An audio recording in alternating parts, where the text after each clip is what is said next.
So practicing the consonant sounds. We'll practice the B, P, and M. So when you use these words, when you use these letters in a word, your mouth starts by being closed. It's the only three consonants that you start with your mouth closed. Man, boy, pie.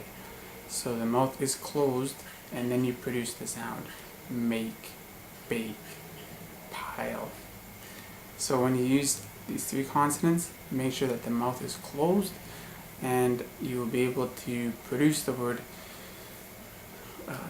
correctly. So try that.